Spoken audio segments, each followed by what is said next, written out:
commitment to your. Couple housekeeping things real quick. There's a lot of people, there's not a lot of time. So I don't mind questions. If there's something really on your mind, just kind of unmute yourself and bark it out while I'm going through the presentation. There's also a chat, which Renee is going to be monitoring, and she may either answer their question through the chat, or if it's broad enough, she may like interrupt and ask it. So to try and get interactivity, but given the volume of people and the shortness of time, I just want to try and get through as much as I can. Lastly, I just wanted to let you know, I'm approaching this not as a business administrator, I'm approaching this as a board member. So I'm talking at hopefully a high level where I don't lose too many people on some of the accounting jargon. And the presentation is actually a CDK balance sheet, abbreviated balance sheet and financial information, because there's too many pages in the overall one. So I took out the important ones. You may have different software in your districts. It may look a little differently, but it should be pretty much the same. And again, I'm going to walk through the balance sheet, the revenue statement, and the expenditure report, which is probably the most important, and try to go through at a high level and kind of explain it as best I can. So I'm going to share the screen. You should all have this, and we'll go forward. And so here's the screen.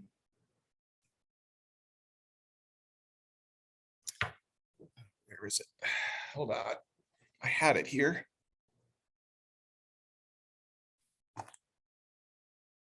Hold on. Sorry. Give me one sec. I had it shared. Nope, that's not it. I knew this was going to happen.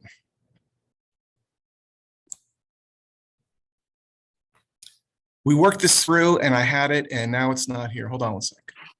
I can attest to that. It worked great in the rehearsal. How do I get out of it? Let's say click out. Here we go.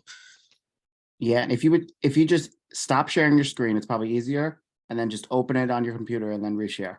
Okay, how do I stop? I just hit stop share. where It should be in the top. oh, where does it say stop share?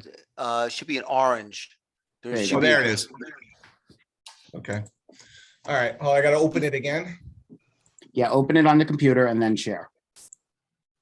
Okay, there I got it.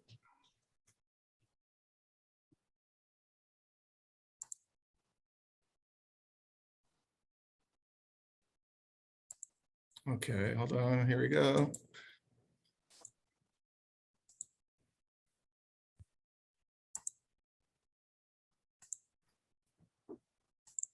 There we go. Is it on? Yep, you got it. Yes. It is. Okay, so here's page one of the BSR report balance sheet. Balance sheet, you know, again, not to get too technical, is like kind of a statement of position for a company or school district. The top portion, you know, starts as your assets, and their account codes. Again, I won't get into too much detail. So you look at the first line, you see cash. Think of that. That's your operating cash in your district. That's essentially, think of it as your cash in your checking account. And then you get below that, and then I have a letter A and a letter B. You have your capital reserve and you have your maintenance reserve.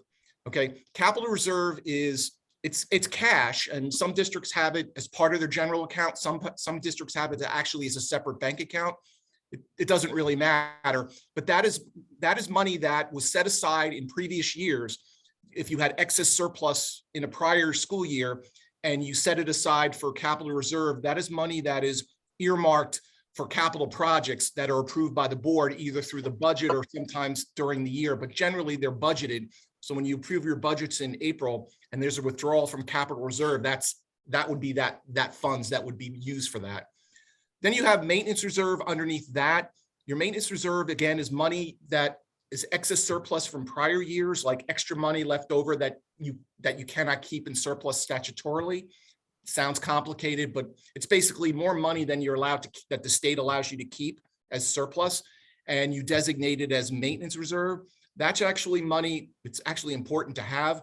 That takes care of like unexpected maintenance costs that your district may incur during the year that you didn't budget for. So a leak, a roof repair, or an HVAC repair, something that, you know, of a lot of costs that you didn't, that's not in your regular budget. And so it's good to have a maintenance reserve. And then you step below that, and then you have what they call tax levy receivable. Those are your taxes that you've taxed your town, the property taxes that are owed, that are still owed. In other words, that's what's left to collect from the overall tax levy. It's a receivable from essentially the town who collects them for the schools. John, can I interrupt you? Can you increase the magnification on your screen to make those lines a little bit easier to read? Yeah, there is a magnifying next to the printer on the top. If there should be a magnifying thing, you click on that and it should increase it. Up on the You're screen actually looks like your cursor's on it. more. Where does it, doesn't say record, breakout? No, read- no. Sorry. You have to go to the top. You see a star, a cloud, paper, and then a printer. There it is. Yeah, you got it. Okay, Thank you. sorry about that. I apologize. Hopefully you can see it a little better. Below the tax levy receivable, then you have your intergovernment. That's essentially your state aid receivable. Sorry. You know, you get whatever your state aid, how much the state owes you from what they promised to pay you as a part of state aid. And then below that, we have some other and they're negative numbers. And I have a note there, should be positive numbers. Generally, if you have a receivable, they should be positive numbers, meaning it's money owed to the district.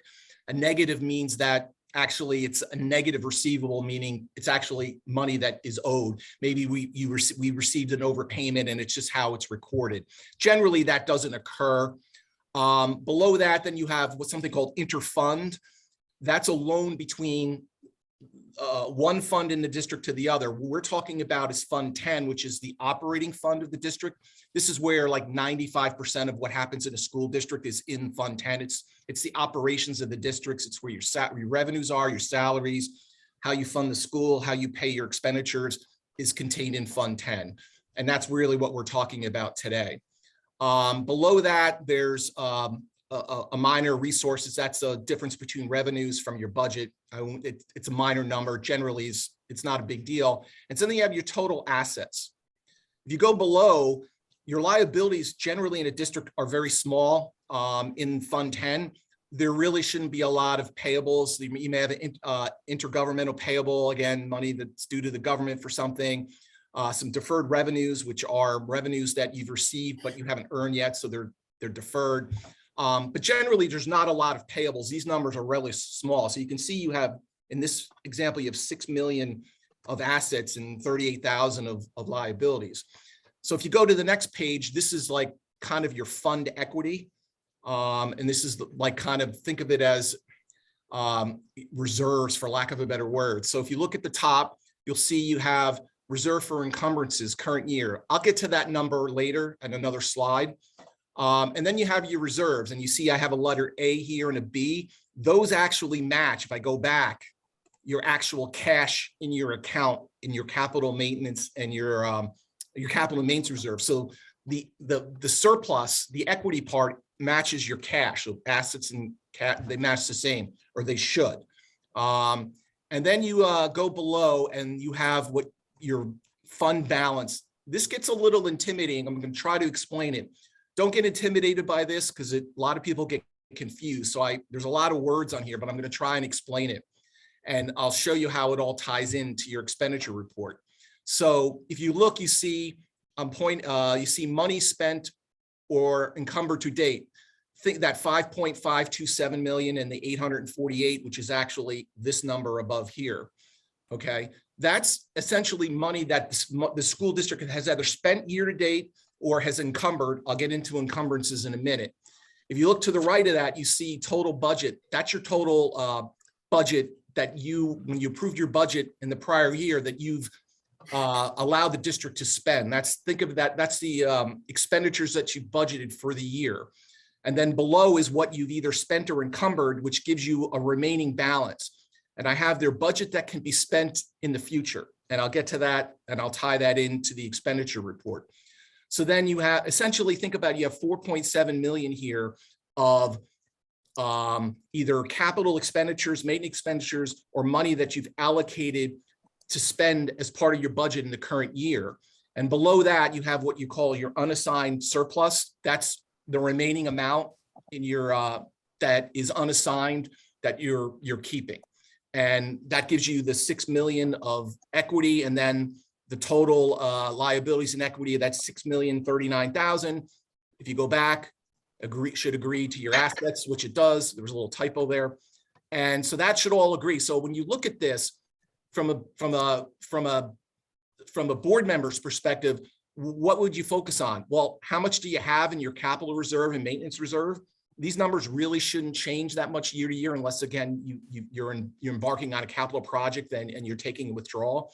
So, you know, are those numbers, like, as a business administrator, I look at that, or is it reasonable? Do I have enough in capital reserve? Do I need to plan to try and increase that balance because it may be low because we spent money in a prior year on a project and we withdrew out of capital reserve? So like, you want to like look at those numbers and like, you know, essentially, do we have enough liquidity within the district? That's kind of the way I would look at it as a board member, and like how those numbers, they're static at a point. How do they change month to month? Like, and that's the way I kind of look at that. And again, at a high level. If we go back down, we have, you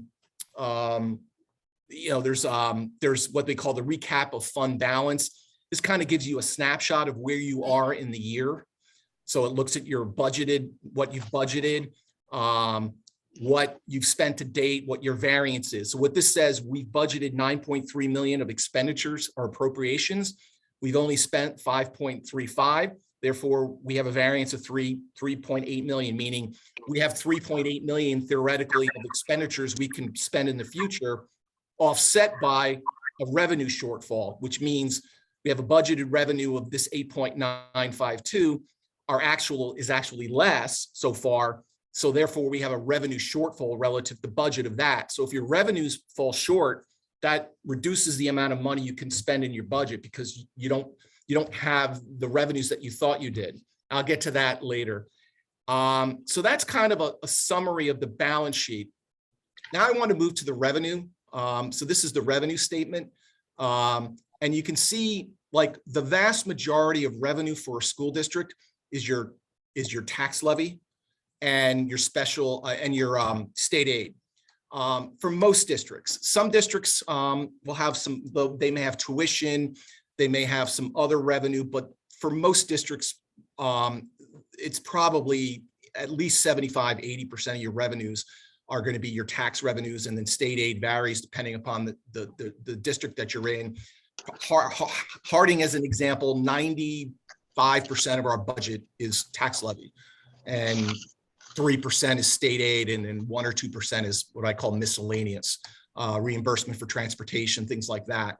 And what this means is you see your budgeted number, you have your original budget, and then there's this number called transfers, ignore that. And you have your adjusted budget. And then the actual to date is what you've either collected in cash or you have accrued. So for example, what a lot of districts do is 8.13 million is their tax levy.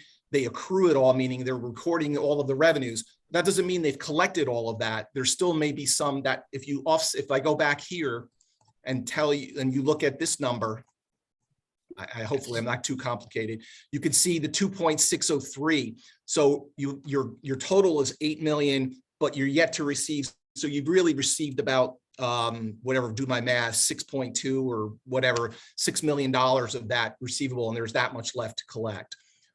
Revenues, one of the things to understand, and it sounds simple, but it's something sometimes people don't understand.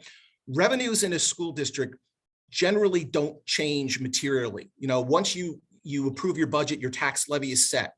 You're done. You receive your state aid notification, usually the end of February. Last year it was a month later or a couple of weeks later, and that's set. So your revenues really don't change in most districts. What does change is your expenditures, because you budget, and sometimes it's a year and 3 months before certain events happen, and that can change. So I want to move to the what I would probably view as, I don't want to say the most important, but this is something that I look at as a business administrator every day. And this is like your expense general ledger. And if you look at it, it starts out, you can see salaries, kindergarten teachers, and it goes kind of down. It's divided by what we call programs. So if you look at 11, that means Fund 11. And if you look at the next three numbers, 110, 120, 130, that's like a program code. This is all designated by the New Jersey Chart of Accounts, but it kind of tells you, like, if you look underneath, it totals regular program instruction, home instruction, then it goes into other categories, special education, multiple disabilities, down the list. So these are groups of programs where we charge expenses to. And this is something that, you know, it's important because if you look at your original budget, so for example, let's look at the third column, which is regular programs undistributed expenses. We started out with a budget of 323,000 around. Then you see this new appropriation transfer number. Okay, that's actually transfers that have been made during the year by the district, because again, expenditures change. You budget for things sometimes change. So that's a negative number, which means we've actually took budget out of there. And now the revised budget is $320,000. If you move over to the expenditure line, okay, it says 68,000. That's 68,000 we've actually spent in the district. We've written a check, we've paid for it. It's done. Okay. And then you see this encumbrance column. Okay. That is something where we have contracted out through a purchase order to purchase something, but we haven't received it yet. So therefore we've encumbered the money, meaning we can't spend more. And I'll get to that in a second. So we in theory, set that budget aside because we're going to owe that money once whatever we've ordered is delivered or whenever the service is provided. So then you go to the last column, which said, or the second to last, which says available balance. That's the amount of the budget or appropriations that are remaining to be spent. Available means we can actually spend that. We could generate a purchase order, whatever. So that's like what's remaining in that budget. And you can see it through all of the lines. And this is important because if you go to the end, and I'm going to flash down to the last screen here, okay? If you look at, this is something that I always look at as a business administrator and as a board member. I look at the total and you see grand totals for Fund 11. And you see the original budget, 8.9 million, transfers 209,000. You have revised budget, 9,207,000. Okay, we've spent 5.15 million. We have 8,000 encumbered. We have $3,684,000. Okay, available. Now, what does that mean? Well, it means that in theory we could spend that money, but we know we're going to spend a lot of it in the future. So this thing is dated, I believe, 1/18/2023. Well, we have another 4.5, 5 months of the school year remaining. So what a business administrator do is look at this and project out, make sure that there's enough budget remaining through the remainder of the year to pay, you know, to basically cover all the expenditures.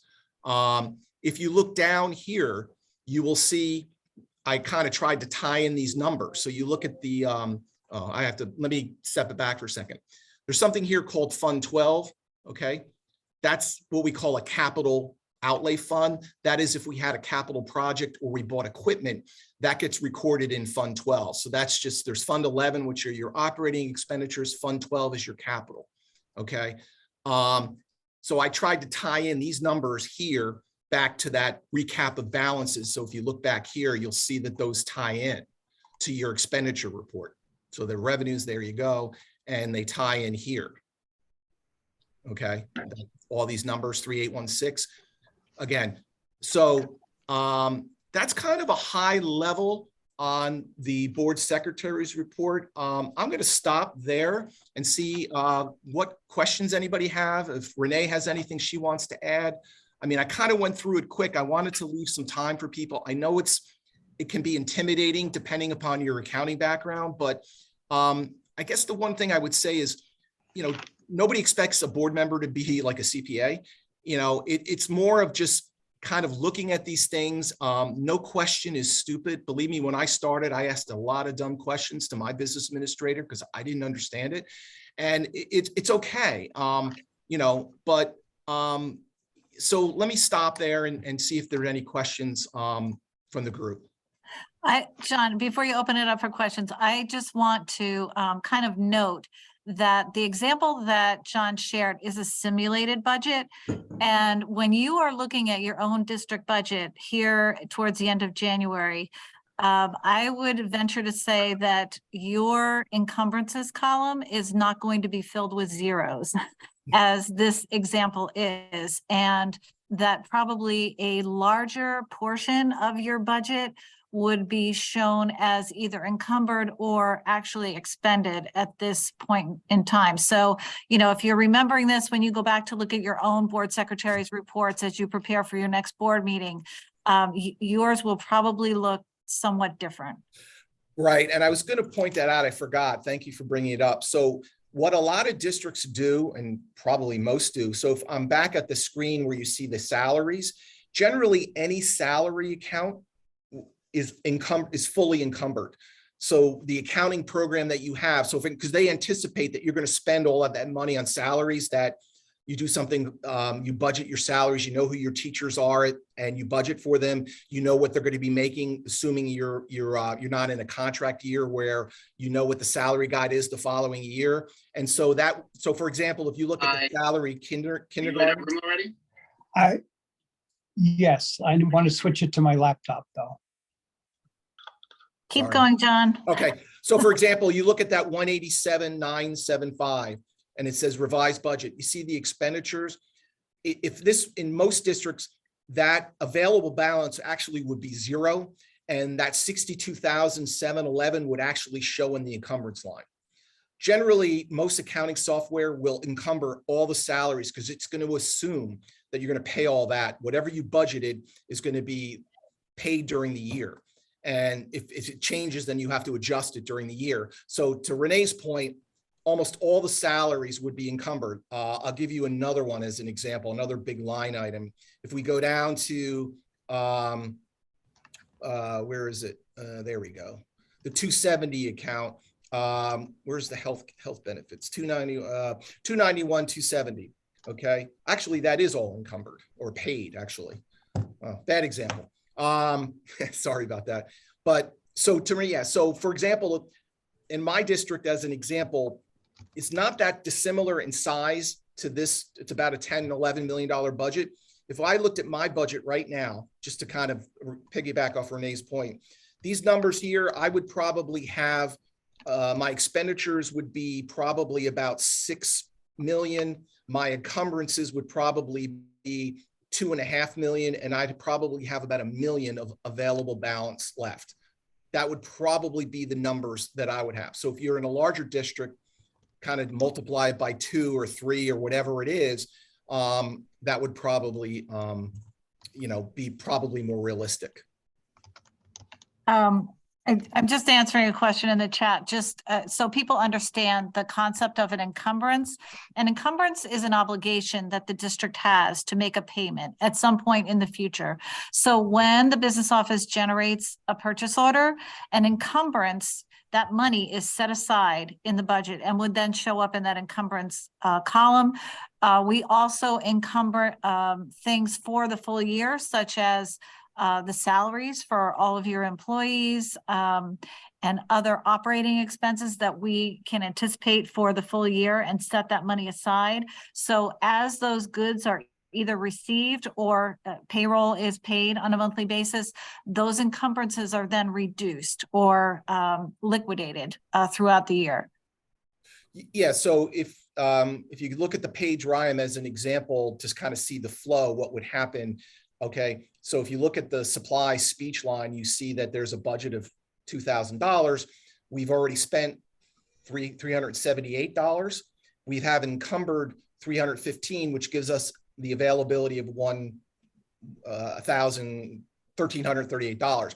If we didn't encumber that, if another purchase order, somebody came request to spend money on speech supplies, if we didn't encumber that, in theory, we could overspend. What encumbering does through the accounting system is it reduces that available balance. So that available balance is the revised budget minus what you've spent, minus what you've encumbered, gives you your available balance. When when that encumbrance gets invoiced, meaning we've received the supplies and speech, we pay the invoice, that 315 will move over to that 378, and now it would become $690, and the available balance wouldn't change. It just would move from encumbrance to actually expenditure. But it's an accounting mechanism that prevents us from overspending the account, the budget that you as the board appropriated. John, we had another question. As board members, when they are asked to approve the financial reports each month, what is it that the board members should be looking at or looking for when they review the board secretary's report? Yeah, so every month there's usually, it's usually every month, but sometimes you may do 2 months in 1 month, depending on the time of year. There's a resolution approving the board secretary's reports. And if you read it, it says that this board secretary, board administrator signs it, that he or she is saying that there are enough funds in these accounts to fund the school operations and that there was no material overtures, so to speak. So when you're looking at these reports, okay, one of the things, hopefully it doesn't happen, but if you looked and saw that there were a whole bunch of accounts that had negative account balances, for example, I have it circled. So if you look at the thing that I'm looking at, you see there was an original budget purchase professional services in this 11251 account, and they only had a minor budget of $663, but they spent $12,345. So there's a negative balance, meaning they've overexpended that account. What they would have to do, what I would have done, I would never allow this to happen in part of a board secretary's report, is you would have to find money from another account. And the easiest thing is you would look at the programs in that 251 account, and you would look at that and say, wow, okay, well, I have 56,000 available. Well, first you would ask yourself, do you really have that available? And if you did, you would do a transfer that would show up in the second line, and you would transfer $11,000 out of that 56,000, and you would move it into the account that's minus 11, and you would zero it out. But that would obviously reduce the amount of money you had to spend in the account you transferred from. But yes, you want to look to see that the school, the budget is in financial position where there's enough money to meet its obligations. That's really, and so the linkage between that is looking at all of these expenditure accounts and then going back to your cash, your asset, and looking at your cash balances, looking at your reserves, and kind of tying those two together. But that's really what you're signing off on, is that the school is in sound financial position to meet its obligations, and none of these accounts are materially overexpended. That's essentially what you're approving. I don't see any other questions in the chat.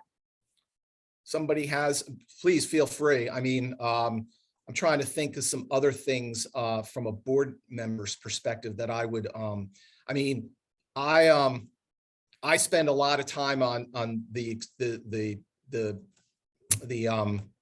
what I call the expenditure report. That's kind of what I call it, but it's called the expense general ledger. Where I am now, those 3 pages, I look at these accounts constantly.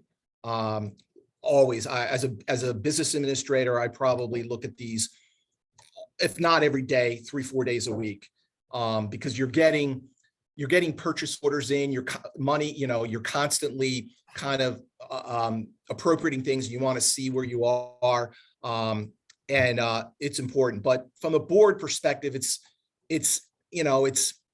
does something look unusual to you? Like, do you see a large, like if you were looking at the expenditure report, and again, this shouldn't happen, but one of these accounts had a negative $100,000 balance, I would look at that and say, what's going on here? Like that, I remember this guy talking about negative balances on this are not good. And you just, you would ask, but that really shouldn't happen. The other thing, just real quick, and getting back to the balance sheet, is the importance of your reserves. And reserves are, and what I mean by reserves, your capital reserve, your maintenance reserve. There's also something called an emergency reserve. I'm not a big fan of it on a personal level because it's hard to extract that money, but some districts have it for certain reasons. But are you maintaining buildings is a very expensive thing. And you maintain your buildings two ways. One is through just the general maintenance as part of your operating budget.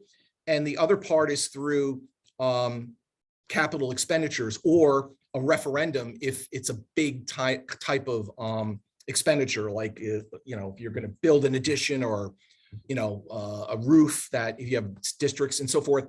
Do you have adequate reserves? And that's really a question for the superintendent and the business administrator.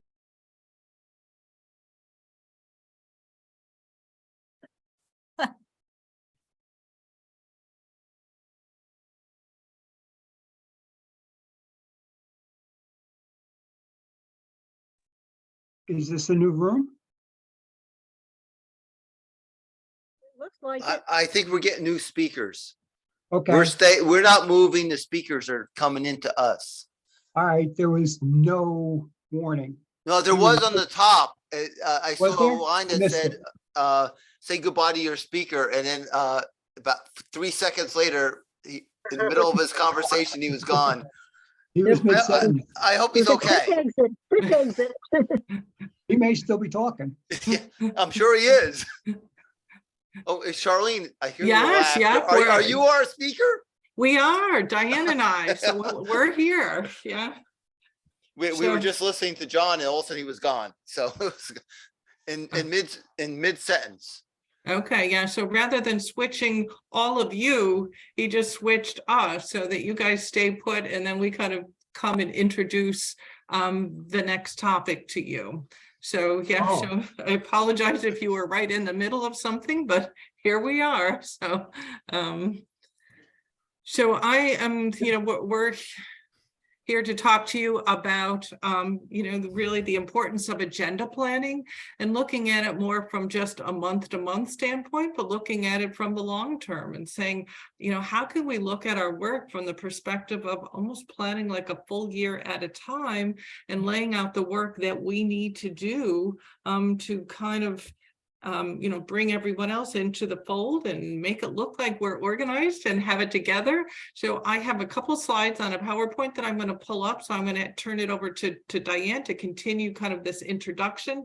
And then they're going to switch to kind of what goes along with agenda planning is recognitions and recognizing our students and our staff. And we have a couple districts and schools here who do some interesting things. So we're going to ask them, call on them to share what they do as well. So for right now, I'm going to turn it over to Diane while I am pulling up sharing my screen here. So Okay, thank you, Charlene. Mhm. And I just want to point out that we talk about agenda planning and how important that is for a Board of Education to stay on task, to stay focused.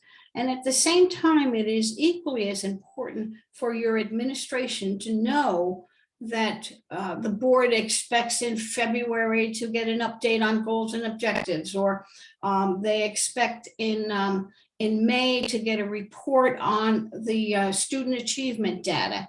And so it gives your administration fair advance information to know that they need to plan for these things. There's nothing worse than telling the superintendent, next month, could you be ready to start the evaluation and give us your update on progress towards goals and achieve, that's just not fair. And so it's helpful for the board members as well as administration. I want you to keep that in mind. I think that you can all download from the NJSBA website the planning calendar that is available there. It also highlights all of the legal responsibilities you have in any given month that keeps you on task for your legal requirements. good, thank you. So that planning calendar is on the field services page on our website. So, and I know someone had mentioned, I think in the other group, that they, downloaded it and that it really has helped them make a difference in keeping track of things. So, as we talk about our work and talk about planning, one of the things as a board, sometimes we don't even really realize is that we're really keeping track of 3 years at a time. If we really think about it, that we're often hearing reports on last year's successes and progress. We're monitoring what's going on right now, and then we're already setting direction for next year. So as we think about the importance of that work and, the importance of being able to kind of look at that work from a broader perspective of just going from month to month, but really looking at it, like I said, from the perspective of a whole year and really planning that whole year. I'd mentioned that it's sometimes a little bit difficult because from the board's perspective, we're turning over in January and the school year is starting in July. So sometimes we're coming right in the middle of that. But we do need to kind of set that direction for our work and really have it laid out so that it is clear not only to our members, but like Diane said, important to our administration, but also sometimes too important to our community. I know of at least a few boards that have their whole 12-month kind of planning set out there on their website so that members of the community can say, oh, they're going to be talking about the testing data in this month. I want to make sure then that I attend that meeting. So it gives them a heads up of some of that work. So having said that, just want to, I don't know if I'm frozen here. I'm trying to move this. Oh, there we go. So as we look at the calendar, then, put it in perspective of our work, we think about, sometimes we don't always realize the kind of the system component of our job and all the dots that get connected, that when you're working on one thing, all of the other things that get impacted by that. So this kind of helps us to plan out that system and lay out that system. Also, recognizing, like Diane had mentioned, kind of the goal setting process and us kind of keeping that high level 30,000 foot view of the district and making sure that we're staying in our lane and staying involved on kind of the big things and the important things. And also recognizing that there's so many things that go on in a district. So how do we keep track? How do we make sure then that we're having our conversations and we're having our focus on, typically when we set our goals, it's for the year, it's like 3 or 4. So how are we keeping our focus on those 3 or 4 goals that we laid out and making sure that that's, helping to drive kind of the work that we're doing at our board meeting. And that's, and then also the fact that, since we do have a plan, it just kind of instills confidence that, that we do know what we're doing, right? Sometimes what might look like to the contrary, but so, as you think about, okay, how can my district do this? What are some things that I would need to start looking at in order to put a calendar like this together? So one of the things you would say is, well, what are those decisions? What are those things that we do every year? Plot them into the calendar.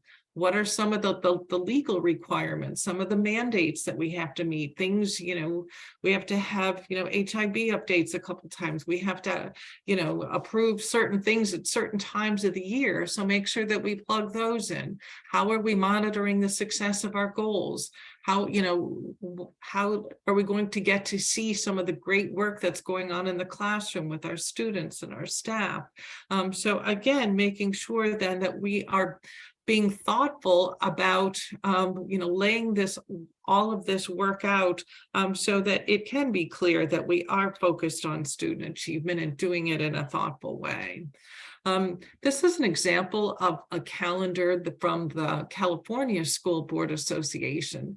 Those of you, have heard me talk about the book, the Governance Core.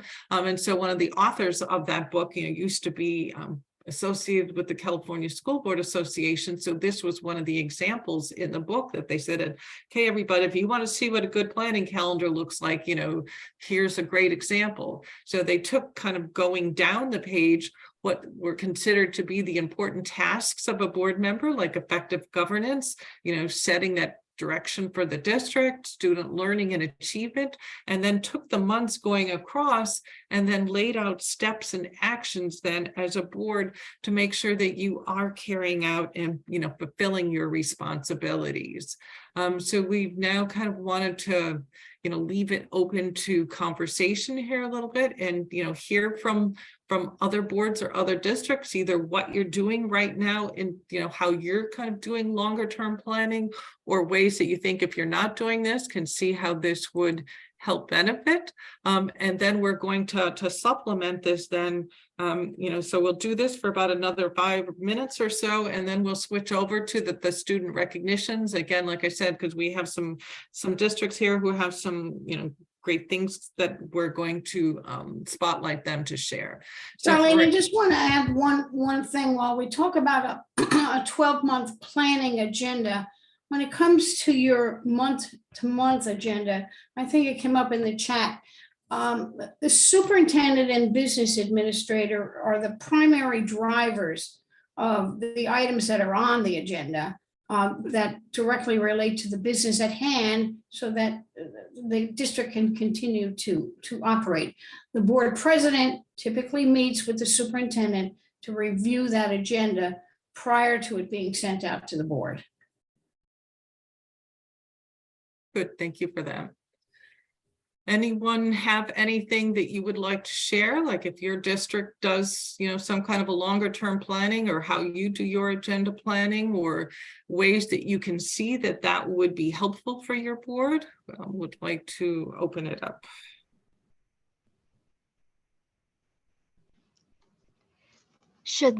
Hi Charlene, it's Lisa Farrar. How you doing? Hello. Should the committee meetings be part of the 12-month board planning?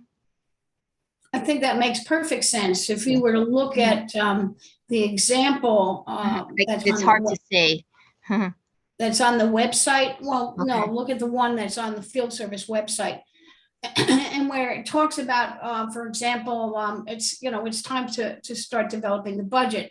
Well, then you'll know that's going to be what the finance committee will be focused on at that time of year. So if you look through the items, you'll see how they can be dispersed through your committees. Thank you. Shirley, I have a question, Michael Stewart. What's the name of the book you were talking about? It's called the, we can send this information out to everyone, but it's called the Governance Core. I can hold it up here. I don't know if you can see it.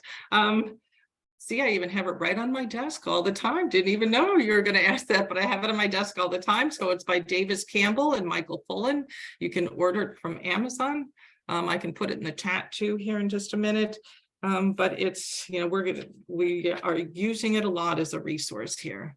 Okay, and where do we find the one for New Jersey? The calendar, it is on the field services page on our website. Okay, thank you. Sure. Okay, so, we talked about then, the importance and, the value of recognitions and how much it means to both our staff and students to have the ability to, be recognized at the board level, and how meaningful it is to our work. So is there a representative here from Unity Charter School? One of the things, oh, I see Brian here, good. So they really kind of open their meetings in a really positive way. So, would like to have that shared with the rest of us as something that, perhaps we can take back with us. Okay, Brian, I'm turning it over to you. Hey, yeah, thanks, Charlene. Maybe I'll go on camera here real quick so I can see all you guys as well. But really, we have a cool little feature that we call compliments and acknowledgements, and we did that right after the roll call. And really, part of the purpose of that, I think, to help understand why we do it, is to understand sort of I guess the mission of the school. And part of the mission, of course, with many schools, we want to build confident, capable learners, and we support them through positive discipline. And so some of the ways that we get there is at the beginning of each school day, the students start their day with compliments and acknowledgements. And So what that does over time with the students is that ends up building, basically starts the day with a positive trajectory, starts building awareness amongst the students, appreciation for some of the other kids that they go to school with, confidence, builds empathy, social IQ. I mean, you can go on and on. There's a lot of good benefits that come out of it. So we decided to adopt that for the board meetings. We feel like it's a great way to start the meetings out on a positive trajectory, a good positive note. I think it also helps build community and gets the board members and attendees in kind of the right mindset as well. So when we do the compliments and acknowledgements, we have it open to not just the board members, but also anyone in attendance can join in and provide some compliments and acknowledgements. And they can be anything, basic, really, to really, positive stuff that's happening in the school. Maybe it's complimenting the board superintendent for getting a certain award and telling her why that's so important to unity and people in the school. And so it builds confidence and rapport and kind of gets everybody on that right trajectory. So that's really the main point of it. Great, thank you so much. Robin, I see you're here from Wharton, so if you would go ahead and share, Wharton does recognition every month of their students, so can kind of share what that looks like and what that means to your students in your community. And yeah, okay, so thank you, Charlene, and hi to everybody that's here. So we do a student of the month recognition at our board meetings. We recognize a student from 6th grade, 7th grade, and 8th grade. We've been doing it for about 20 years in our district. I'm going to say probably about maybe 12 years ago, our then principal of the middle school, but now our superintendent kind of implemented some standards for how the student of the month is chosen through the school district. So for September, it's the respectful student, a student that respects teachers, adults, peers, and property, is just a positive student and well-rounded. October, we have the cooperative learner, somebody who helps others and is a team player, has the ability to resolve conflict. November is the responsible student, makes smart choices, sets a good example to his peers, can carry out a task carefully and thoroughly. December is the compassionate classmate. So someone who's kind, considerate, forgiving, and ability to show empathy for those in need. January, we have this self-disciplined learner, someone who's a hard worker, determined to set goals and achieve them. February is the trustworthy classmate, somebody who's honest and reliable, able to keep promises. So what we try to do is not just make it solely academic based. We want to make sure that we have lots of categories, and every month they're a little bit different. So, we take the time to recognize a student from 6th, 7th, and 8th grade in each one of those monthly categories. Wow, I think that's awesome. Thank you. great, thank you. Okay, and then wanted to, Kim, I see you're here from Long Hill Township, and when I was in their goal setting meeting this summer, the board was talking about what an amazing staff recognition that they had just had, and just, it just kind of brought it to a whole different level. And I was like, okay, great, come and share that with everyone. So, and I know, Kim, you had sent me a slide that I'm going to share here. So you can go ahead and get talking, and hopefully. Okay. Because I Great. think Thank you, Charlene. I see. Oh no, there you go. Go ahead. Okay, sorry, I'm in the outside of a basketball game here, but thank Kim Case from Long Hill Township. Basically honor staff for their years of service, and we have a couple of tactics that we do to highlight them. So if you can see the slide at the top, we always do a press release, and we share that out with our local paper, as well as we invite the paper, obviously comes to our meetings, so they kind of track it that way as well. We do a board resolution. So you see that sort of in the middle, that's the copy from the resolution that starts off the acknowledgements, usually addressing the years of service.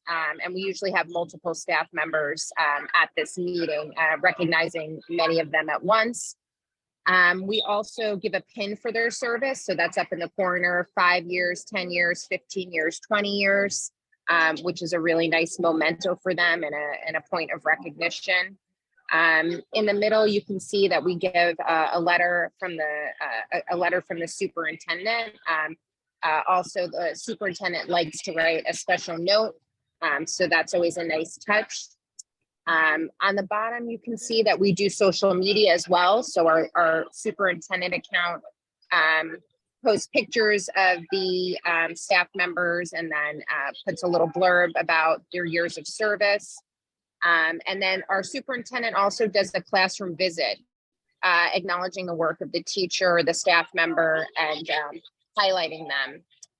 I'll also add, as Charlene mentioned, the June meeting that we had is where we invited all of these staff members from the year to acknowledge them from the board with this resolution. And then we have, you know, like a coffee and some treats and really try and celebrate them. So we feel like there's a couple of different strategies to support this. And I think it just makes it a much more like robust recognition, aside from just the letter or aside from just a pin. You know, we just have a couple of different tactics. And I think that the staff really appreciates it, as do we, given the opportunity to celebrate them.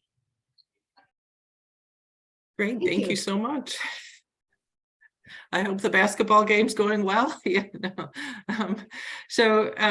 You know, I hope that you are hearing things that you're able to take back to your district, but we would also like to learn from you as well. So if there are other people on here who have some things that you would like to share that your district does, again, you know, we would be happy to hear from other people in the room with us as well.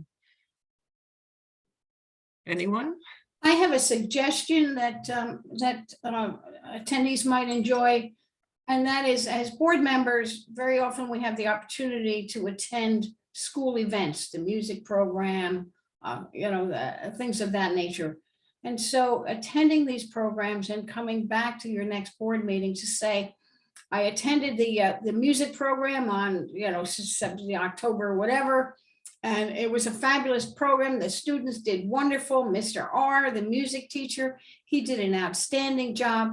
And so it's always nice, because we have teachers in attendance at our meetings, for the teachers to hear that the board is recognizing the hard work that staff do. Diane, if I could chime in. Hi, everyone. I'm a guest here this evening. I did want to say, as a as a former school district superintendent, I think it's really nice to celebrate the staff. And we really balanced out that K-12. We wanted to, depending on how many schools you have in your district, you might want to take a couple, a school in the fall and a school in the spring, and kind of split it up that way and balance academic versus athletic. If you have some big sports honors, sometimes, they can get long. I saw one of the comments. So you can do whole teams. You don't need to do everyone individually. But sometimes when you're talking about programs inside the school, you may not really understand that, and you might ask someone to come and talk about one of the programs that they're doing. I think it's important for the teachers also, especially if you're voting on big reading programs or writing programs or those kinds of things. And one of the things our board did, which was terrific, was they sort of looked at what the calendar looked like for school district events, and the board members signed up and committed to going to certain things that were throughout the community. So when you came back, you had a broader perspective on what kinds of things. And it wasn't really just for your own kids. Some people have kids that have gone through the system. Some are non-parents that are board members. So it's nice to go see, if you're an elementary parent and you have elementary kids, to see what the high school is doing. Yeah. And for the high school, if you have a student that's a senior, to see what's happening at the third grade. And those kinds of different programs. So I think it's nice to kind of put yourself out there a little bit into the community. Excellent, yes. For Dover, we have assigned each board member to a school. So we have two designated people that attend all the high school events. This way, everyone knows, and if you can't make it, somebody else can step in. But for the most part, we all still go to a lot of the events, and we do make our presence. But I do know I threw a question in the comments. What are some of the ideas of balancing the recognitions and the presentations and all the business at our meetings? That way you're not going all night long. Because I know last night we had our meeting and we did recognize our students, which was great. We had cake, we had coffee, we recognized our teachers. It was great to see that. Plus we had 2 presentations. So our evening started off very nice, and it was started off on a very good note, and then it went into the meeting and the business portion of it. And, you know, we didn't have a lot of community members. I think we only had 1 person end up staying for the business portion of the meeting. And it would have been nice just to get another idea of how to accommodate both on that situation when we have so much to present and recognize, but you also want to get the business done also. I think that you can put a time limit. If you're doing a student recognition, that the plans must be within a certain time frame, knowing that your board meeting is the business of the board and that must be taken care of. Anybody else think of? Yeah, I can say in Wharton, we purposely put our student of the month recognition in our regular meeting, which is the second meeting of the month. Our first meeting is our workshop meeting, where we really get into more of the details of the things that are going to need approval later in the month. That's the ideal situation. But generally speaking, and Robin's our board president, and she can speak to this if she'd like, the regular meeting, the second meeting of the month, is relatively brief anyway. We actually even give our students, we ask them to speak and say a few words about why they think they are being recognized, you know, and what the school means to them. So our student of the month probably takes at least 20 minutes every meeting, but because it's a regular meeting, that allows plenty of time for us to do the business that needs to get done.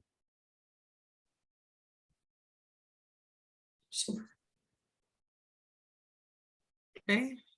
Anyone else want to join in and kind of also join in with the question about how you balance your recognitions with your work?